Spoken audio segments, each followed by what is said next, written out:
Le Conseil des ministres de ce mercredi 11 mai 2022, présidé par le chef de l'État, M. Patrice Talon, a débouché sur les décisions ci-après. Au plan des mesures normatives. En point 1, adoption des décrets relatifs à la représentation des 3 confédérations syndicales de travailleurs représentatives et des 2 organisations d'employeurs au sein des instances nationales bipartites et tripartites de consultation, de concertation et de négociation collective. À la suite des élections professionnelles de 2021, il est apparu nécessaire de procéder à une revue des textes pour tenir compte du nouveau paysage syndical et de ses implications. Au terme des travaux du comité mis en place à cet effet, des innovations majeures ont été apportées et concernent la répartition des sièges entre les 3 confédérations syndicales de travailleurs représentatives et les 2 organisations syndicales d'employeurs existantes, la durée de la représentation au sein des instances qui est désormais harmonisée et fixée à 5 ans. Aussi, le Conseil a-t-il adopté les divers actes réglementaires organisant les rapports entre l'administration et les organisations syndicales ou patronales concernées. Il s'agit des décrets portant organisation et fonctionnement de la Commission nationale de sécurité et de santé au travail, modification du décret numéro 2019-458 du 9 octobre 2019 relatif aux attributions, à l'organisation et au fonctionnement du comité consultatif paritaire de la fonction publique, modifiant et complétant celui numéro 2014-315 du 6 mai 2014 sur les modalités d'application de la loi numéro 2012-36 du 15 février 2013 portant création de la Commission béninoise des droits de l'homme, puis de celui fixant les modalités de répartition des sièges des représentants des travailleurs et des employeurs au sein du conseil d'administration de la Caisse nationale de sécurité sociale.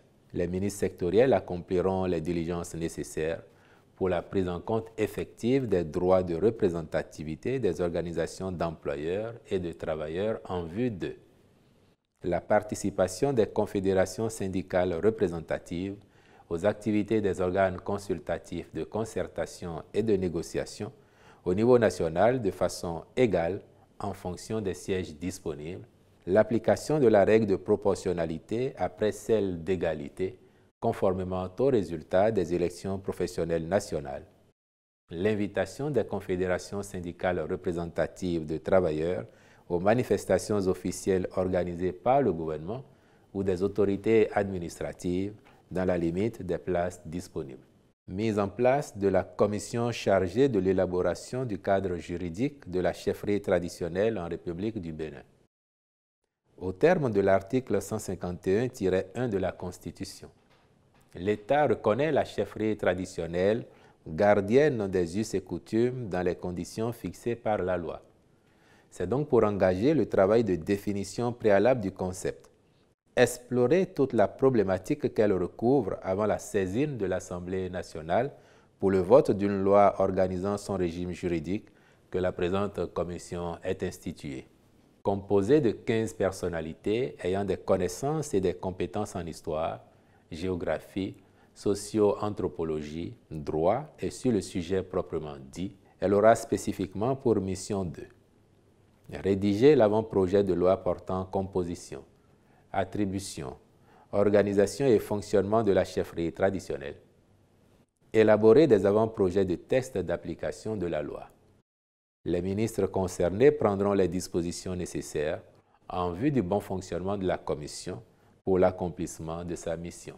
En point 3, transmission à l'Assemblée nationale pour examen et vote du projet de loi portant création de la Cour spéciale des affaires foncières. Malgré les innovations du Code foncier et domanial, notamment en matière de gestion du contentieux, force est de constater que la problématique de l'insécurité foncière demeure et représente un risque potentiel de trouble à l'ordre public autant qu'un frein à l'investissement public et privé. En effet, les lenteurs procédurales, la défiance des justiciables à l'égard des juges et les incertitudes des solutions jurisprudentielles sont autant de facteurs aggravant le phénomène et auxquels s'ajoute souvent la remise en cause de l'autorité des décisions de justice en la matière. Sont particulièrement concernés par cette situation préoccupante les communes de Porto Novo, Cotonou, Abomey-Calavi, Ouidah, Toribosito, Alada et Semek-Podji. La création de cette cour, dotée du double degré de juridiction, s'inscrit dans le cadre de la poursuite de la dynamique de spécialisation de nos juridictions et de leur personnel. Son champ de compétences couvre en exclusivité les actions réelles immobilières ainsi que celles relatives à l'expropriation pour cause d'utilité publique. Elle sera, par ailleurs, en charge des procédures urgentes entrant dans son domaine de compétences, de même que des difficultés liées à l'exécution de ces décisions. Une fois la procédure législative achevée, il sera transféré à la dite cour dès son installation toutes les procédures foncières en instance dans les communes de son ressort, à l'exception de celles déjà en délibéré. 1.4. Actualisation des textes régissant l'agence de développement de Semei-City. La prise de ces actes réglementaires fait suite à l'analyse des dispositifs organisationnels et institutionnels actuels de l'agence. Celle-ci appelle en effet une actualisation ou une optimisation de l'organisation des formations et de la certification des diplômes des apprenants afin de permettre à la dite agence d'atteindre ses objectifs en tenant compte de sa nouvelle dimension.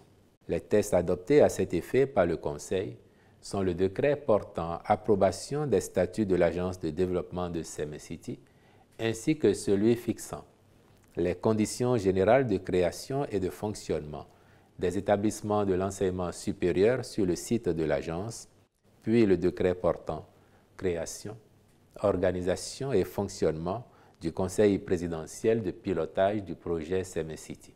Le ministre de l'Enseignement supérieur et de la Recherche scientifique veillera à leur application diligente. Au titre des autres mesures normatives, sont adoptées le décret fixant les conditions d'ouverture, d'extension, de fonctionnement et de cessation d'activité des institutions privées de recherche scientifique et d'innovation en République du Bénin, puis les décrets portant approbation des statuts de l'École de formation des personnels d'encadrement de l'éducation nationale et du Fonds de développement de la formation professionnelle continue et de l'apprentissage.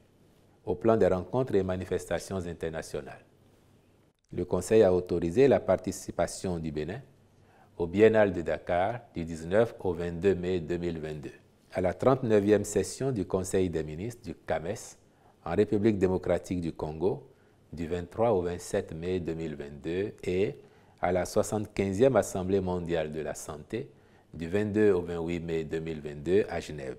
Enfin, au plan des mesures individuelles, sur proposition des ministres respectifs, les nominations suivantes ont été prononcées. Ministère de l'Intérieur et de la Sécurité publique, Conseil technique à la sécurité, Contrôleur général de police, Éric Kossi Agosounon. Ministère du cadre de vie et du développement durable, Secrétaire général adjoint du ministère, M. Delphin Aïdji. Conseiller technique aux réformes, M. Kofi Séverin Nsia. Conseiller technique juridique, M. Vignon Zangbe Jurif Ansel Tokbo. Directeur général du développement urbain, M. Ghislain Komlan Hounou. Directeur général de l'Institut géographique national, M. Alain Sourou Kiki. Directeur de la planification, de l'administration et des finances, M. Memanton Boni Yala. Je vous remercie.